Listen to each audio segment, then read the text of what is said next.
Hello students, how you all? Well, भाई CET exams नजदीक आ रही है। कुछ स्टूडेंट्स का कहना था कि सेट्स रिलेशन फंक्शन पे एक वीडियो बना, तो चलो सेट्स रिलेशन फंक्शन पे कुछ वीडियोस बनाते हैं और आज सेट्स को हम देखते हैं। अब सेट्स वैसे तुम 9th क्लास से सीखते आ रहे हो, बहुत आसान है, बहुत इजी है, बट आज हम क्विकली सेट्स पे सारी बातें सीखेंगे, क्या क्या रहती है और क्या क्या पूछी जाती है, इसके डिटेल्स क्या है, बेसिक्स क्या है, इनको देखते हैं। तो अच्छे से समझिए इन सारी बातों को, क्योंकि बहुत इजी है, बहुत क्विकली फटाफट मैं लेने वाला हूँ। बहुत स्लोली नहीं लूंगा मैं इसको, बड़े आराम से नहीं लूंगा, क्विकली लेने वाला हूँ। ध्यान दे सारी चीजों को, सारी पॉइंट्स को हमको कवर करना है आज के इस वीडियो में। तो सबसे पहले देखो, सेट्स मतलब क्या? सेट्स मतलब it is collection of well defined objects. Sets is a collection of objects नहीं बोला उसने, वेल डिफाइंड ऑब्जेक्ट्स बोला। वेल डिफाइंड, किसी भी कलेक्शन को हम सेट नहीं कह सकते, किसी भी कलेक्शन को हम सेट नहीं कह सकते। जैसे कि अगर मैं बोलूं कलेक्शन ऑफ ब्रिलियंट स्टूडेंट, क्या सेट होगा? तो नहीं, ये सेट नहीं होगा, क्योंकि ब्रिलियंट होना वेल डिफाइंड नहीं है। क्योंकि हो सकता है कि तुम में से 5 स्टूडेंट ब्रिलियंट है, ऐसा मेरे हिसाब से, लेकिन किसी और के हिसाब से वो 5 ब्रिलियंट एकदम डल होंगे, है ना। मेरे हिसाब से, मैथ टीचर के हिसाब से, ये 5 स्टूडेंट को मैंने कलेक्ट किया तुम्हारी क्लास में से और उनको बोला कि ये सेट है ब्रिलियंट स्टूडेंट का, लेकिन वो सेट चेंज हो जाएगा बायो के स्टूडेंट के हिसाब से। वो बोलेगा कि नहीं, ये तो बहुत डल है। तो भाई ये डेफिनेशन जो है वो वेल होनी चाहिए। कोई भी दुनिया में किसी भी जगह हो, किसी भी टाइम पे अगर ये सवाल पूछे तो उस सेट में वही एलिमेंट आने चाहिए, उसको वेल डिफाइंड कहा जाता।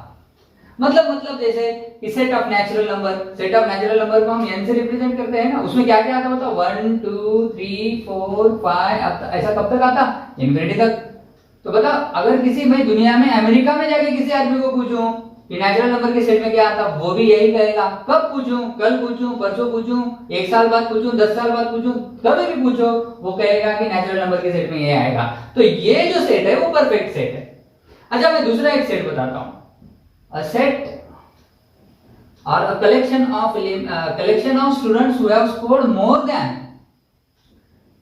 90% mark in 10th class। 10th class में 90% के ऊपर मार्क लेने वाले स्टूडेंट का कलेक्शन बताओ।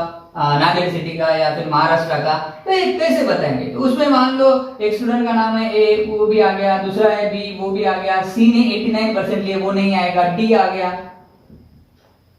अब इसमें कोई ऑब्जेक्शन उठा सकता क्या? नहीं, इसको 90 के ऊपर नहीं है, नहीं उठा सकता। ये 90 के ऊपर है तो हर उसके मार्क में भी 90 के ऊपर आ गए तो हर कोई मानेगा कि हाँ ये 90 के ऊपर था। तो ये सेट चेंज नहीं होने वाला।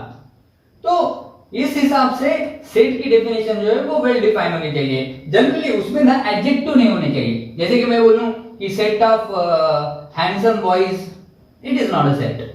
Set of beautiful girls, it is not a set. Set of black boys, it is not a set. Set of naughty boys, it is not a set. Why? Because the one who is naughty may not be naughty actually from someone's other's perspective. किसी और के हिसाब से नहीं हो सकता। तो ये ना एडजेक्टिव जब आते, क्लेवर, ब्रिलियंट, शार्प, ब्लैक, ये जब एडजेक्टिव आते कलेक्शन को लगाने के लिए, कलेक्शन मतलब किसी समूह को, किसी सेट को ऐसे डिफाइन करते वक्त उसमें एडजेक्टिव आते, ब्लैक, व्हाइट, डार्क, टॉल, ऐसे जब आते तो वो सेट नहीं होता। तो इट इज सेट मतलब क्या? It is a collection of well defined objects. इस बात को पहले समझे। अच्छा। अब अगली बात क्या है भाई? अगली बात है कि अब हमने सेट क्या है ये तो समझ गए। अब अगली बात है कि सेट के बाद सेट को रिप्रेजेंट कैसे किया जाए। तो सेट को रिप्रेजेंट करने का सबसे पहला तरीका है रोस्टर फॉर्म।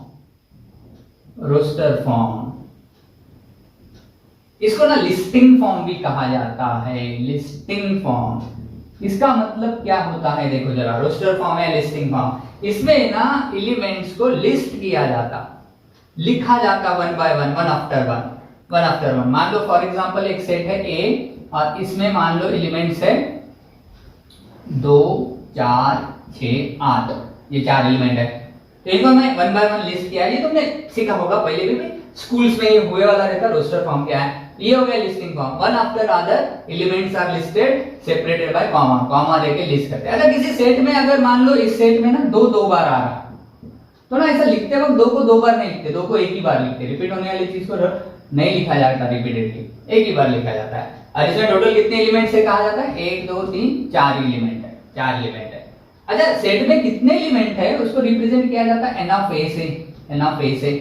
और एन ऑफ ए को कभी कभी मतलब सेट में कितने एलिमेंट है उसको एन ऑफ ए कहा जाता, और ये क्या आएगा इस केस में 4 आएगा, इस सेट में 4 एलिमेंट है। इस सेट के अंदर कितने एलिमेंट्स है, number of elements of a set, number of elements of set को एक स्पेशल वर्ड यूज किया गया, क्या कहा गया, कार्डिनैलिटी कहा गया, कार्डिनैलिटी। अब बहुत सारे जन को ये पता नहीं रहता, देखो नाम है कार्डिनैलिटी।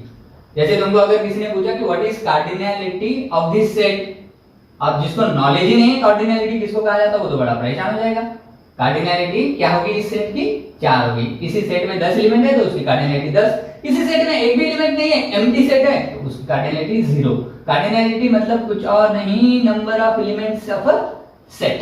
अच्छा, तो भाई पहला तरीका हुआ कि हम सेट में के एलिमेंट्स को 1 बाय 1 कर्ली ब्रैकेट के अंदर रिप्रेजेंट कर रहे हैं, इस रिप्रेजेंटेशन को ही कहा गया कौन सा फॉर्म, रोस्टर फॉर्म या लिस्टिंग फॉर्म। अच्छा, अब मैं ना इसी को रिप्रेजेंट करता हूं दूसरे फॉर्म से, अगला फॉर्म जो है उसको क्या कहा गया, देखो अगला फॉर्म, दूसरा फॉर्म, सेट को रिप्रेजेंट करने का अगला फॉर्म, यही सेट को मैं दूसरे और एक अलग तरीके से रिप्रेजेंट करता हूं। क्या है अगला फॉर्म, इसको कहा जाता है सेट बिल्डर फॉर्म, इसको या फिर कहा जाता है प्रॉपर्टी फॉर्म, इसको और एक नाम है रूल मेथड। भाई ये चैप्टर सेट रिलेशन फंक्शन ये चैप्टर 11 का है। हम यहाँ पे इसको थोड़ा सा बेसिक्स में सीखने वाले हैं बोर्ड्स लेवल में। इसके कुछ आगे के पॉइंट्स में जेईई लेवल के भी आगे के वीडियोस में लूंगा, बट बेसिकली बहुत सारे स्टूडेंट्स इसको सीईटी लेवल में, सीईटी का ये चैप्टर है तो 11 का ये चैप्टर है, इस पे एक सवाल एक्सपेक्टेड है, उसके हिसाब से हम इसको पहले कवर कर लेंगे, फिर बाद में इसके डिफिकल्ट लेवल के कॉन्सेप्ट्स मैं आगे बताऊंगा तुमको। तो देखो सेट बिल्डर फॉर्म या प्रॉपर्टी फॉर्म मतलब क्या, इसका मतलब ये होता है कि इसमें ना सारे एलिमेंट्स को लिखा नहीं जाता, इन एलिमेंट्स की खास बात लिखी जाती, खास बात मतलब इस एलिमेंट की प्रॉपर्टी लिखी जाती है। एलिमेंट क्या है ये नहीं कहा जाता, उनको लिस्ट नहीं किया जाता, जैसे पिछले में लिखा था ना, ए में क्या था 2 फिर 4 फिर 6, तो उसको कैसे लिखते देखो, तो ऐसे लिखते, ए में x है, x क्या है, x ऐसा है, सच दैट, इसको पढ़ते हैं सच दैट की जगह यहाँ पे 2 डॉट भी लिख सकते हैं, कोई इश्यू नहीं। और इसको पढ़ा क्या जाता है सच दैट, या वर्टिकल लाइन भी लिखते हैं तब भी पढ़ा जाता है सच दैट। x कैसा है, ए सेट में x है, x क्या है, x है, x belonging to x is equal to 2n, x 2n है, 2n। n क्या है, अब सवाल आ रहा होगा n क्या है, n नेचुरल नंबर है, n नेचुरल नंबर।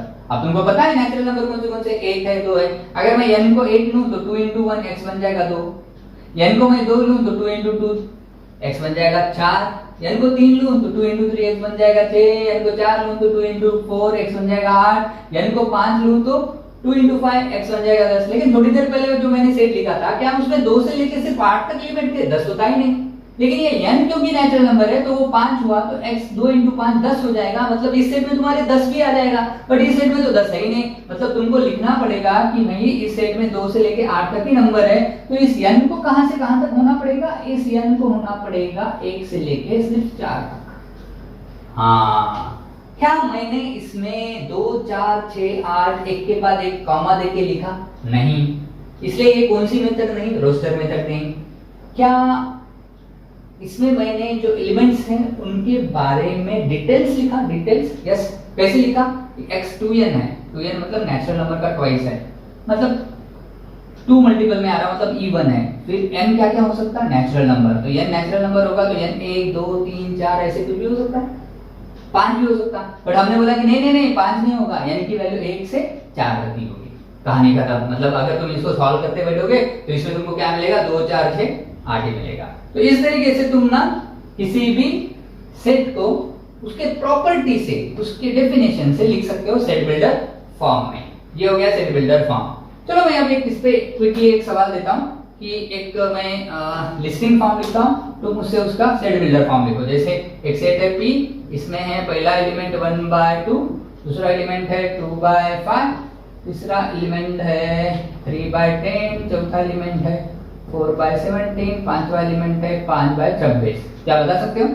इसका इसका इसका सेट बिल्डर फॉर्म। ये कौन से फॉर्म में आ रहा? ये आ रहा है लिस्टिंग फॉर्म, रोस्टर फॉर्म में, और इसको तुमको लिखना है सेट बिल्डर फॉर्म में। तो सेट बिल्डर फॉर्म में या प्रॉपर्टी फॉर्म में या रूल मेथड में, देखो मैं इसको कैसे लिख सकता हूं, थोड़ा लॉजिक लगा।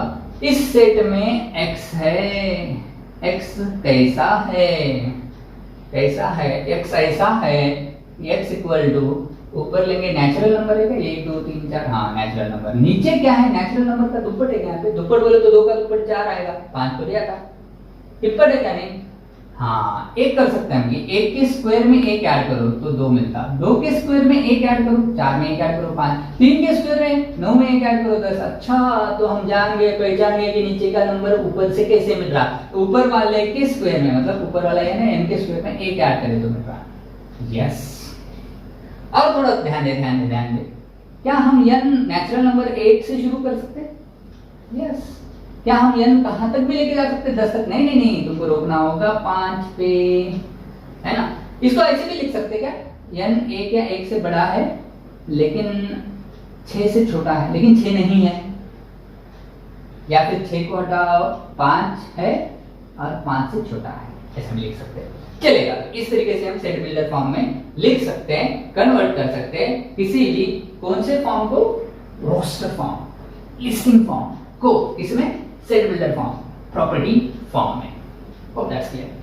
वेल, इसके अलावा और एक फॉर्म होता है जो बहुत ही इंटरेस्टिंग होता है, जो तुमको ऑलरेडी पता है, वो है Venn diagram representation of the set. Venn diagram representation of the set में क्या होता है, इसी सेट को जो लिस्टिंग फॉर्म में था या प्रॉपर्टी फॉर्म में था, मान लो यही सेट है, इस सेट को ऐसे नाम लिख देते उसका, और यहाँ पे एक तुम्हारी मनपसंद की डायग्राम निकालते हैं, ट्रायंगल, स्क्वायर, इलिप्स, सर्कल, कुछ भी निकाल सकते हैं, और उसमें फिर तुम्हारे एलिमेंट लिखते हैं 1/2, फिर क्या है 2/5। कहाँ लिखना है, कहीं भी लिखो तुम्हारे मन से, कहीं भी लिखो, किसी भी जगह लिखो, पूरा ट्रायंगल तुम्हारा ही है, इधर भी लिखो 4/5, फिर क्या है, सॉरी 4/17, 3/10, और क्या क्या भाई 5/26 हो गए क्या, 1 2 3 4 5 एलिमेंट्स है इसमें, है ना। तो इस तरीके से हम लिख सकते हैं, इस तरीके से हम रिप्रेजेंट करते हैं किसी भी सेट को। कितने फॉर्म्स हो गए, सेट बिल्डर फॉर्म, जिसको प्रॉपर्टी फॉर्म भी कहा जाता। पहला मेथड कौन सा था, रोस्टर फॉर्म लिस्टिंग मेथड, दूसरा था set builder form, property method, और तीसरा मेथड कौन सा है, वेन डायग्राम मेथड। तो इन 3 तरीके से हम किसी भी सेट को रिप्रेजेंट कर सकते हैं। तुमको इस पे सवाल आ सकते हैं सीटी में कि ये लिस्टिंग फॉर्म में है तो इसको सेट बिल्डर में करो, ये सेट बिल्डर में है तो इसको लिस्टिंग करो, ऐसे सवाल आ सकते हैं। तो उन सवालों की प्रैक्टिस करें, जो भी क्वेश्चंस नहीं आते। Types of sets, types, set के टाइप्स क्या क्या है देखते जरा। टाइप्स बहुत ही सिंपल से टाइप्स है। पहला टाइप है एम्प्टी सेट्स, तुम समझ गए होंगे। एम्प्टी मतलब एम्प्टी, कुछ भी नहीं है उसमें, खाली है पूरा बेचारा। उसको ना वाइड सेट भी कहा जाता है, उसको ना नल सेट भी कहा जाता है। ऐसा सेट जिसमें कुछ भी नहीं है, ऐसा सेट जिसमें कोई एलिमेंट नहीं है, कुछ भी नहीं है, ऐसे सेट को रिप्रेजेंट फाई से किया जाता। ऐसे सेट को रिप्रेजेंट करली ब्रैकेट, 2 करली ब्रैकेट और बीच में पूरा आखा खाली है, ऐसे भी रिप्रेजेंट किया जाता है। इन सेट को कहा जाता है एम्प्टी सेट, वाइड सेट या नल सेट। अगर मैं सवाल पूछूं कि what is the cardinality of null set, बता सकते हो? कार्डिनैलिटी ऑफ नल सेट, किसी भी नल सेट की कार्डिनैलिटी क्या होगी? 0 होगी। किसी भी नल सेट की कार्डिनैलिटी क्या होगी? 0 होगी। एग्जांपल बता सकते हो नल सेट का, किसी कोई नल सेट का एग्जांपल? हाँ, a set of prime numbers which are not even except 2, 2 को छेड़ के ऐसे प्राइम नंबर जो इवन है। Set of prime numbers which are even except 2, 2 को छोड़ के ऐसे एलिमेंट का सेट, 2 को छोड़ के ऐसे एलिमेंट का सेट जो जिसमें प्राइम नंबर हो और इवन भी हो। कोई नहीं, कोई ऐसा नंबर नहीं है प्राइम जो इवन है। हाँ 2 है लेकिन वो 2 को छोड़ के बता रहा है, इसका मतलब ऐसे सेट में कोई नंबर नहीं मिलेगा। तो ये सेट क्या होगा? Empty set, void set, null set होगा। वेल, एम्प्टी सेट की कार्डिनैलिटी मतलब उसमें कितने एलिमेंट्स है? 0 आएगी क्योंकि उसमें कोई एलिमेंट नहीं रहता है। दूसरा सेट क्या है? Singleton set. टाइप्स देखो, singleton set, singleton set, single 1 ऐसा सेट जिसमें सिर्फ एक एलिमेंट हो, ऐसा सेट जिसमें सिर्फ एक एलिमेंट हो, ऐसे सेट को कहा जाता है सिंगलटन सेट। या फिर मैं बोलूं या अभी जो मैं बता रहा हूं क्या वो सिंगलटन सेट है? A set which is having prime even numbers, a set which is having prime even numbers. ऐसा सेट जिसमें प्राइम इवन नंबर्स है, तो वैसे सेट में क्या क्या आएगा जरा बताओ? प्राइम भी है, इवन भी है, ऐसे नंबर्स आएंगे, दो ही है, दो को छोड़ के ऐसा कोई नंबर नहीं जो प्राइम भी है और इवन भी है, और ये सिंगलटन सेट है। क्या मुझे तुम बता सकते हो कि ऐसे सेट की कार्डिनैलिटी क्या आती है, मतलब उसमें टोटल एलिमेंट्स कितने आते हैं? एक ही है, सिंगलटन है तो एक ही आएगी। तो ये हो गया दूसरा टाइप। तीसरा टाइप भी बहुत आसान है, तीसरा टाइप है finite set, finite set, finite set. Finite set मतलब ऐसा सेट जिसमें फाइनाइट नंबर ऑफ एलिमेंट्स है, मतलब 10 है, 20 है, 25 है, 30 है, ऐसे। चौथा सेट क्या है? Infinite set. Infinite set, infinite set किसको कहा जाता है? ऐसा सेट जिसमें इनफाइनाइट नंबर ऑफ एलिमेंट्स है, जैसे नेचुरल नंबर का सेट, इंटीजर्स का सेट, है ना, रियल नंबर का सेट, कॉम्प्लेक्स नंबर का सेट। ये सारे सेट्स कौन से हैं? कॉम्प्लेक्स नंबर का सेट। ये सारे सेट्स कौन से? इनफाइनाइट नंबर का, इनफाइनाइट सेट्स है, क्योंकि इसमें बहुत सारे एलिमेंट्स है, इनफाइनाइट एलिमेंट्स है। तो ये एक टाइप बनता। अगला टाइप कौन सा है भाई? अगला टाइप है इक्वल सेट्स।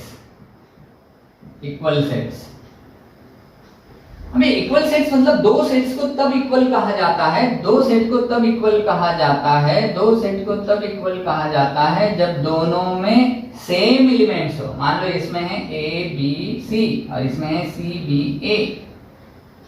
सीक्वेंस अलग अलग है भाई, लेकिन क्या इसमें और इसमें सेम एलिमेंट्स है? हाँ, इसमें है तो उसमें भी है, उसमें भी है तो इसमें भी है, उसमें से है तो इसमें भी सी है। तो ये दो सेट कौन से सेट बन गए?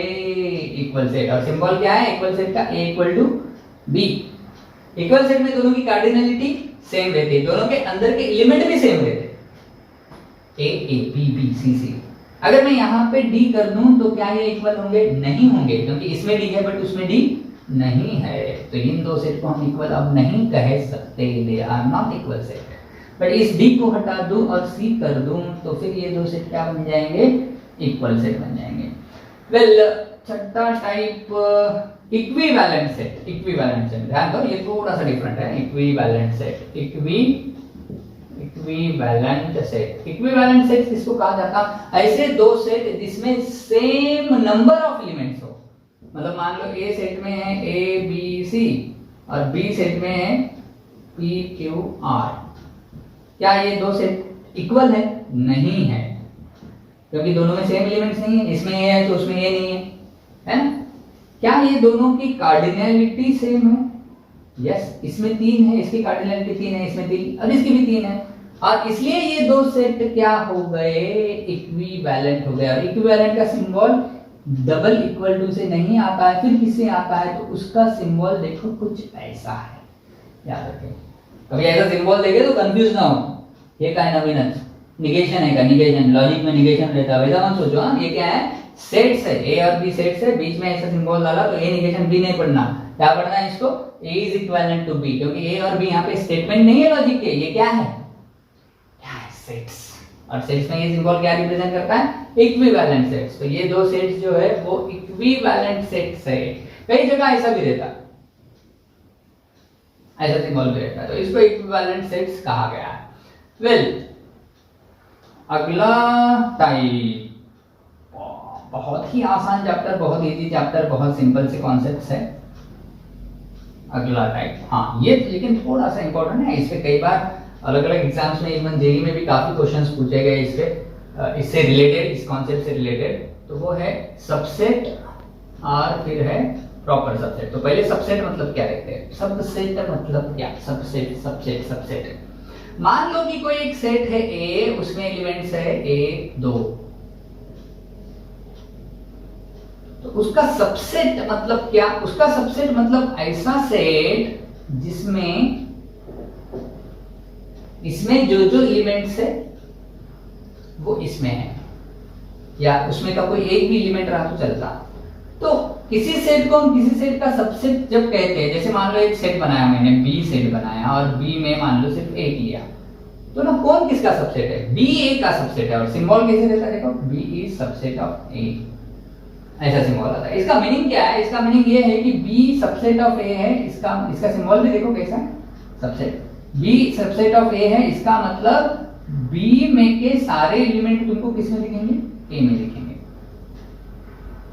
बी में के सारे एलिमेंट तुमको किस में दिखेंगे? ए में दिखेंगे। तो बी में कौन सा एलिमेंट है? एक, क्या वो ए में दिख रहा है? यस, इसलिए बी ए का क्या हो गया? सबसेट हो गया, ऐसा हम कहते हैं। See, all the elements of B are belonging to set of A, then B is called as subset of A. अच्छा, इसका सिंबल भी देख लो कैसे। यहाँ पे अगर मैं 2 लिख लूं तब भी ये सबसेट है। अच्छा, यहाँ पे मैं अगर कुछ भी ना लिखूं, नल सेट, क्या ये इसका सबसेट है? यस, क्योंकि इस 1 और 2 में 1 और 2 डालने के पहले कुछ भी नहीं था, तो इस कुछ भी नहीं में 1 डाला, फिर इस कुछ भी नहीं में 2 भी डाला, तो इस A को हमने पाया। तो अब ये कुछ भी नहीं है, B मतलब, तो क्या B में कुछ भी नहीं है, A में सबसे पहले कुछ भी नहीं था, उसी में हमने ऐड किया ना, तो A भी तो पहले एम्प्टी था ये दोनों डालने के पहले, इसलिए हम हर एम्प्टी सेट को किसी भी सेट का क्या कह सकते हैं? सबसेट कह सकते हैं। Every empty set is subset of any other set. कोई भी एम्प्टी सेट किसी दूसरे सेट का क्या होता है? सबसेट होता है, ये बात याद रखें। अब थोड़ा सा अगर हम लॉजिक लगाए और तुमको सवाल पूछे कि इस सेट में 2 एलिमेंट है, तो इसके सबसेट क्या क्या होंगे? तो सबसे पहले सबसेट होगा एम्प्टी सेट, किसी भी सेट का सबसेट होता है एम्प्टी सेट। दूसरा आएगा 1, तीसरा आएगा 2, चौथा आएगा 1, 2, है। तो इस तरीके से इसके सबसेट हो गए 2। अब अगर हमको कोई सवाल पूछता है कि किसी सेट में 3 एलिमेंट है तो उसके सबसेट कितने होंगे? यहाँ पे तो 2 हो गए थे, 2 एलिमेंट थे तो 4 सबसेट बने हैं ना, 2 एलिमेंट थे तो 4 बने। 3 एलिमेंट है मतलब अगर किसी सेट में 2 एलिमेंट है तो उसके सबसेट कितने बने? 4। अब इस सेट में कितने एलिमेंट है? 3, तो इसके सबसेट कितने बनेंगे? तो आंसर है 2�3, 8। और किसी सेट में n एलिमेंट है यानी तो उसके सबसेट्स कितने बनेंगे? तो आंसर है 2n। तो ये बात याद रखें हमेशा कि किसी भी सेट में अगर n एलिमेंट है तो उसके सबसेट्स टोटल कितने बनते हैं? n सबसेट बनते हैं। और उसमें एक बात याद रखें कि एक सेट तो उसका कौन सा होता है? एम्प्टी। और एक सेट कौन सा होता है? वो सेट होता है जो वो खुद है ना। सबसेट हम जब बना रहे 4 सबसेट बने, देखो 2 एलिमेंट थे तो 4 सबसेट बने, तो उसमें एक सेट खुद वो एम्प्टी सेट है और एक सेट खुद सेट है। 1, 2 का खुद ये था। कभी कभी ना ऐसा पूछ लेते कि एक सेट में n एलिमेंट तो उसके नॉन एम्प्टी सबसेट्स कितने आते हैं? नॉन एम्प्टी सबसेट्स, तो नॉन एम्प्टी सबसेट आते हैं 2n-1, क्योंकि इस एम्प्टी को हटाना पड़ेगा। नॉन एम्प्टी मतलब एम्प्टी नहीं है, तो ये अब 4 नहीं बन रहे, 3 बन रहे, तो वो कितने आएंगे? 2n-1। अब देखो नेक्स्ट पॉइंट है जो बहुत ही ज्यादा इंपॉर्टेंट है, क्या है वो देखो, प्रॉपर सबसेट।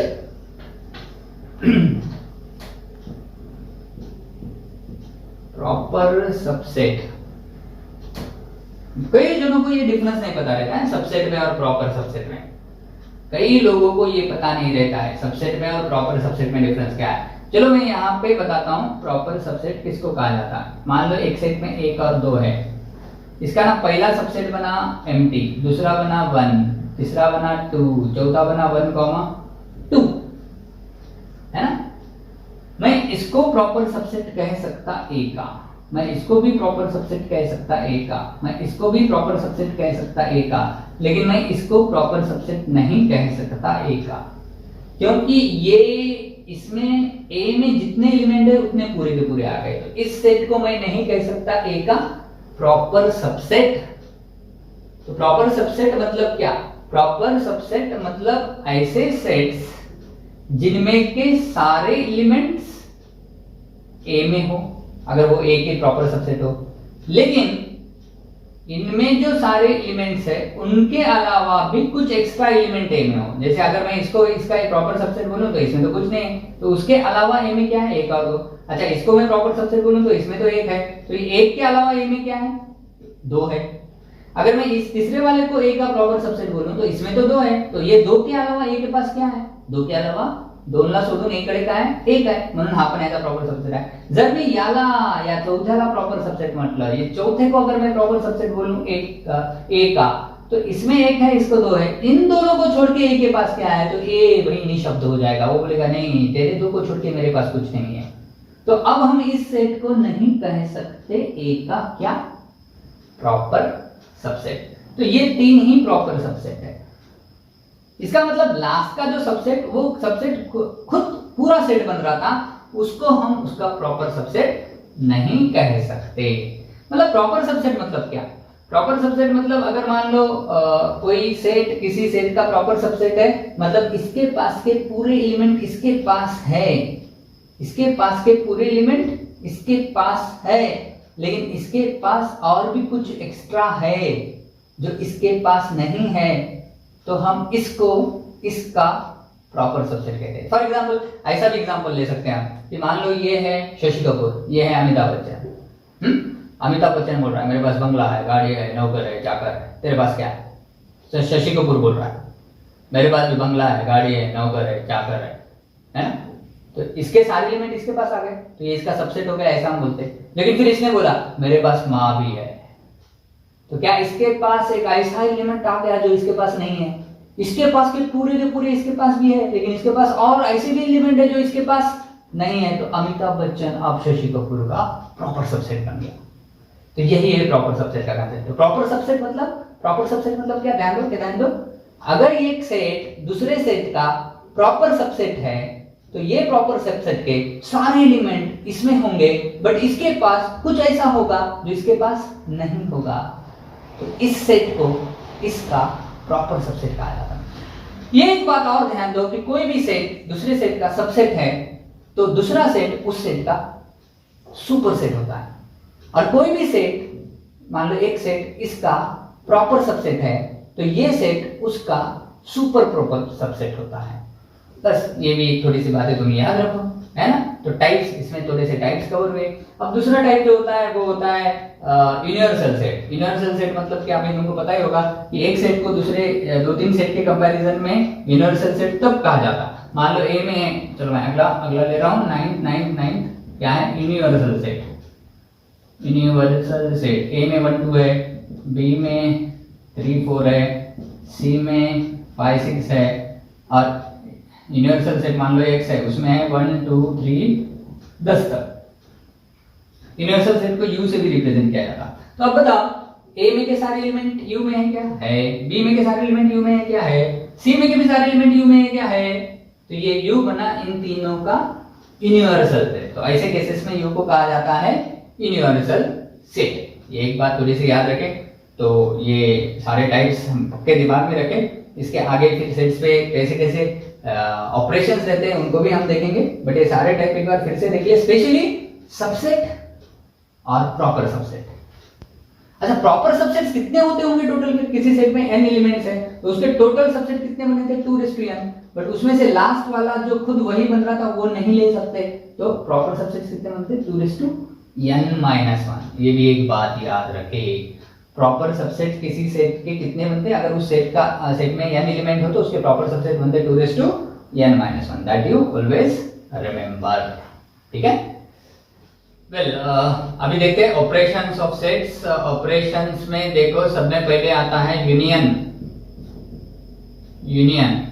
यूनियन जब रहता है ना, तो वर्डिंग में कई बार हमको समझ में नहीं आता कि सेट का यूनियन करना है नहीं करना है। तो ये ना और या फिर एटलीस्ट वन, ऐसे शब्दों का जब यूज किया जाता है तो समझ जाना कि दो सेट का क्या है? यूनियन है। जैसे सेट ऑफ बॉयज और गर्ल्स और सेट ऑफ एटलीस्ट बॉयज और गर्ल्स, ऐसा जब कहा जाता है ना, तो ये जो और वर्ड यूज किया या एटलीस्ट वन ऑफ, ऐसा जब यूज किया तब समझ जाना कि ये यूनियन होता है। ये याद रखे, इसका सिंबल ऐसे होता है ए यूनियन बी, और इस ए यूनियन बी में क्या आता है? वो सारे एलिमेंट्स आते हैं जो ए में भी है और बी में भी है, लेकिन ए और बी में दोनों में कॉमन रहने वाले एलिमेंट सिर्फ एक ही बार लिखे जाते हैं। जैसे कि मान लो ए में है 1 2 3 और बी में है 3 4 5, तो ए यूनियन बी में क्या आएगा भाई? 1 आएगा, 2 आएगा, 3 कॉमन है तो वो 3 एक ही बार लिखना है, 4 5, है ना? इसको यूनियन कहा जाता है। तो ए यूनियन बी हमेशा बी यूनियन ए के इतना आता है, इसलिए ऐसा भी कहा जाता है कि union of a set obeys which law? Commutative law. जैसे यूनियन कम्यूटेटिव ओबे करता है, एसोसिएटिव ओबे करता है। जैसा लॉजिक में तुम सीखते कि एंड और रहते हैं ना, वो और जैसा एसोसिएटिव लॉ डिस्ट्रीब्यूटिव लॉ सारे ओबे करता है, वैसा यहाँ पे भी सारे ओबे होते हैं। तो ये जो यूनियन है ना, तो लॉजिक में और का काम करता है। तो लॉजिक में जैसा और रहता वैसा यहाँ पे यूनियन रहता। तो ये यूनियन जो है ना, वो सारे वो लॉज ओबे करता है जो और वाला ओबे करता है। डिसजंक्शन हम जिसको लॉजिक में कहते हैं, क्योंकि तुम्हारा वो हुआ है तो उससे मैं यहाँ पे रिलेशन दे रहा हूँ। तो वो कौन से लॉ ओबे करेगा? कम्यूटेटिव लॉ ओबे करेगा। अच्छा ए यूनियन ए क्या आएगा बताओ? ए का ए के साथ यूनियन ए ही आएगा। अच्छा ए का यूनियन नल सेट के साथ क्या आएगा? ए ही आएगा। अच्छा ए का यूनियन यूनिवर्सल सेट के साथ क्या आएगा? ए को जब यूनिवर्सल, तो ए के सारे एलिमेंट तो एक्स में है ही, तो ए के एलिमेंट तो तुमको लिखना ही पड़ेंगे, फिर एक्स में जो एक्स्ट्रा है वो भी लिखना पड़ेंगे, मतलब पूरा एक्स ही आएगा, है ना। ये थोड़ी सी बातें याद रखें। ये इस पे बहुत सारे वैरायटी के क्वेश्चन बनाए जाते हैं, बट इसमें ना सबसे इंपॉर्टेंट अगर हम बात करें तो वो इसकी आती है कि n of A union B का फॉर्मूला क्या आता है। तो n of A union B का फॉर्मूला आता है n of A plus n of B minus n of A intersection B. Generally इससे जब प्रॉब्लम सॉल्व करने होते हैं तो कभी कभी हमको ये फार्मूला यूज करना पड़ता है। प्रोबेबिलिटी में तुमने देखा, बेसिक है, तुम 9वीं से 10वीं से सीखते आ रहे। अच्छा, तीन सेट के यूनियन का फार्मूला क्या आएगा? N of A union B union C. ये तीन सेट वाले सवाल रहते हैं ना, तो इसको वेन डायग्राम से सॉल्व करें तो बहुत इजीली सॉल्व होते हैं। फार्मूला यूज करने से ज्यादा अच्छा जाता है। तो इसका भी फार्मूला देखो, नहीं पता होगा तो लिख लो और इसको हमेशा याद रखो। N of A n of B n of C minus n of A intersection B minus n of B intersection C minus n of C intersection A plus n of A intersection B intersection C, ऐसा हो जाता है। ये एक formula तुमको याद रखना है, ये यूनियन का है। तो भाई ये यूनियन में क्या होता है, अगर मान लो एक सेट है, मान लो ये ए है और ये बी है और ये तुम्हारा यूनिवर्सल सेट है जिसको मैं एक्स से रिप्रेजेंट किया। तो ए यूनियन बी में क्या क्या आता है अगर मुझे शेडेड से बताना है, तो वो सारा पार्ट आता है जो ए में है, वो भी पार्ट आता है जो दोनों में कॉमन है, और वो भी पार्ट आता है जो सिर्फ बी में है। तो ये पूरा जो शेडेड रीजन है वो बन गया ए यूनियन बी। तो ये डायग्राम में जो शेडेड रीजन है वो ए यूनियन बी को रिप्रेजेंट करते हैं, तो इसको कहा जाता है ए यूनियन बी। ठीक है, तो ये होता है यूनियन। इस पे कई सारे सवाल रहते हैं, और खास तौर पे क्या ये कब यूज किया जाता है? कब कब कब कब कब कब और या एटलीस्ट वन, ऐसा जब कहा जाता है तब जनरली ये यूनियन होता है। दूसरा ऑप्शन क्या है? इंटरसेक्शन। इंटरसेक्शन इंटरसेक्शन इंटरसेक्शन मतलब दोनों में की कॉमन चीज। ये कब यूज किया जाता है? देखो, जब वर्ड यूज किया जाता एंड, कंजंक्शन लॉजिक का है ना, एंड यूज किया जाता है, या फिर क्या यूज किया जाता? इन बोथ, मतलब ऐसा एलिमेंट जो बोथ ए एंड बी में है। इसका सिंबल क्या है? ए इंटरसेक्शन बी, ऐसा सिंबल है इसका, उल्टा यू, है ना।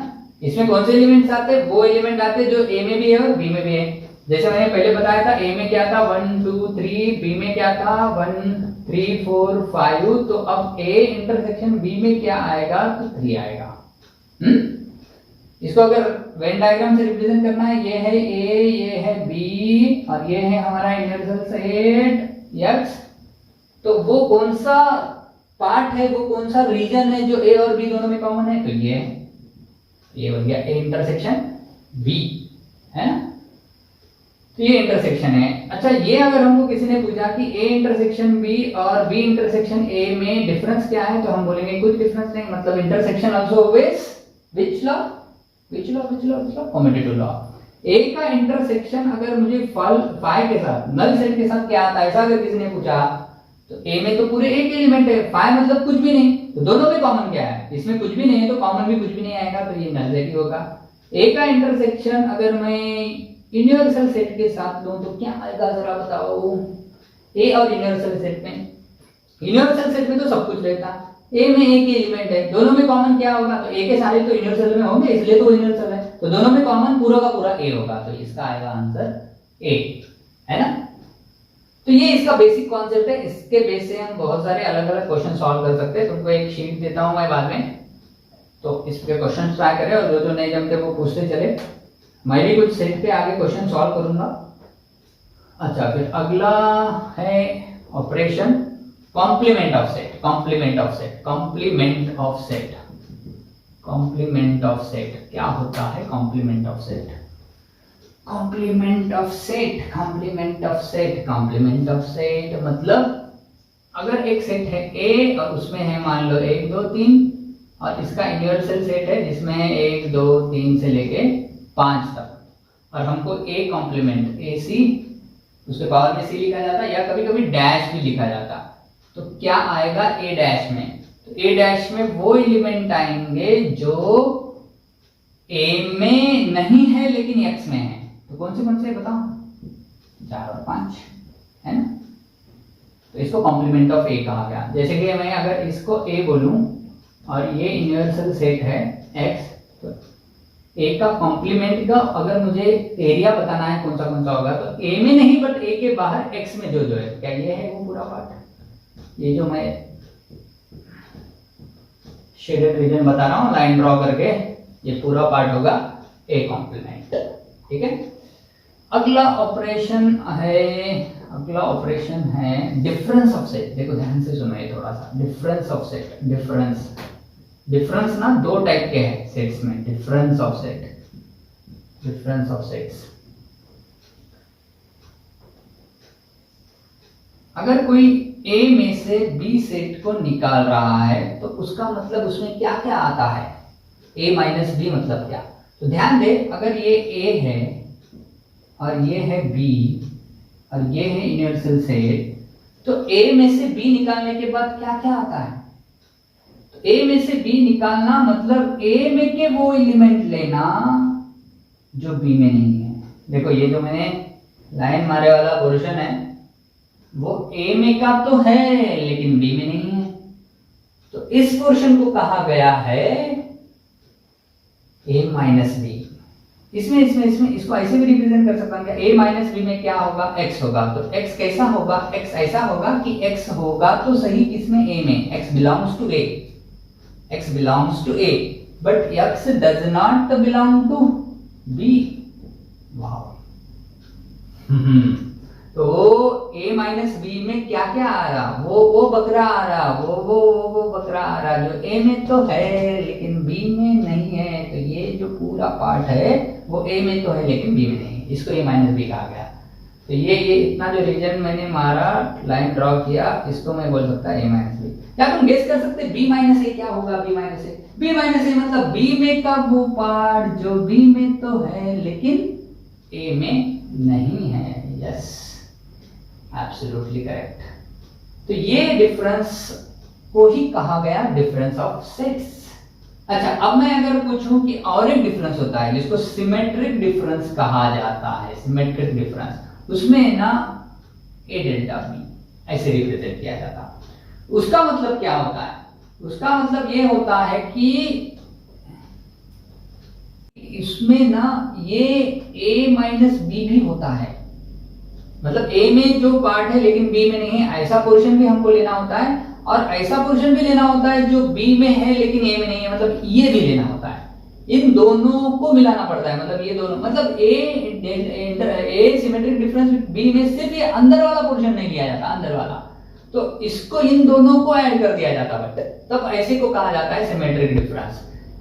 देखो A माइनस B इतना आ रहा, B माइनस A इतना आ रहा, इधर वाला आ रहा, ये दोनों तो इक्वल नहीं है क्योंकि इसमें इधर का पोर्शन आ रहा है उसमें उधर का पोर्शन आ रहा, दोनों अलग अलग चीजें है ना। तो हम ऐसा कह सकते हैं कि A माइनस बी इक्वल है B माइनस A के? नहीं कह सकते, लेकिन हम हमेशा ये कह सकते हैं कि A डेल्टा B इक्वल आता है B डेल्टा A के। क्यों क्यों क्यों क्यों? क्योंकि A डेल्टा B में ये दोनों आ रहे और B डेल्टा A में भी ये दोनों आ रहे, इसलिए A डेल्टा B हमेशा B डेल्टा A के इतना होता है। क्या मैं ऐसे भी कह सकता A डेल्टा B मतलब symmetric difference of A with B को मैं ऐसे लिख सकता क्या? देखो A यूनियन B में जो भी आ रहा है ना, ये पूरे में जो भी आ रहा, मतलब A यूनियन B में ये अंदर का भी आता, उसमें से निकाल दो किसको? A इंटरसेक्शन B को, ऐसे कह सकते क्या? यस, एक बात याद रखे। अच्छा, और एक बात, A माइनस B को मैं ऐसे लिख सकता क्या? A माइनस B को मैं A माइनस B को मैं A माइनस B लिखूं क्या? नहीं, A माइनस B को मैं A में से निकाल दो A और B का इंटरसेक्शन, ऐसा लिख सकता। इस ए में से सब्सट्रैक्ट कर दो, निकाल दो वो पोर्शन जो किसमें है, ये दोनों में कॉमन में जो है, ये इधर का पोर्शन निकाल दे तो a माइनस बी मतलब a minus A intersection b कहा जा सकता है? यस, है ना? a माइनस बी को मैं ऐसा भी बोल सकता है कि a में है लेकिन b में नहीं है। a माइनस बी मतलब a and not in b, a and not in b। अच्छा, b माइनस a को क्या लिख सकते हैं बताओ? b माइनस a को b में है एंड a में नहीं है, b में है एंड a में नहीं है ना? इक्वल टू इसको क्या लिख सकते हैं? b माइनस फिर से a इंटरसेक्शन, ऐसा लिख सकते हैं ना? ये थोड़ी सी बातें याद रखे, ये भी एंट्रेंस एग्जाम में पूछी जा सकती है, कई बार पूछी गई है, थोड़ी सी टिपिकल बातें हैं ये, इनको थोड़ा दिमाग में रखें, इससे डिफरेंस का कॉन्सेप्ट समझ में आता है। तो यहाँ पे सेट्स के बेसिक कॉन्सेप्ट्स हुए, अगले वीडियो में हम सेट्स के क्वेश्चंस लेंगे, फिर रिलेशंस को भी स्टार्ट करेंगे। तो सेट और रिलेशन होगा, फिर एक फंक्शन पे एक दो वीडियो बनाएंगे, तो ये सेट रिलेशन फंक्शंस अच्छे से डिटेल में होगा। तो इस वीडियो को अच्छे से देखे, सारे कंसेप्ट को समझे, कोई पॉइंट ना समझा तो पर्सनली मुझे कॉल करे या व्हाट्सएप पे मैसेज भेजे, आई विल सी। तो वही देख लो इसको अच्छे से, तो कॉन्सेप्ट एकदम क्लियर हो जाएगी और मोस्ट ऑफ द क्वेश्चंस तुमको जमने लगेंगे। सो विल स्टॉप हियर, और अगले वीडियो में जरूर देखेंगे इसके कुछ क्वेश्चंस और रिलेशंस, ठीक है? Till then bye bye, see you.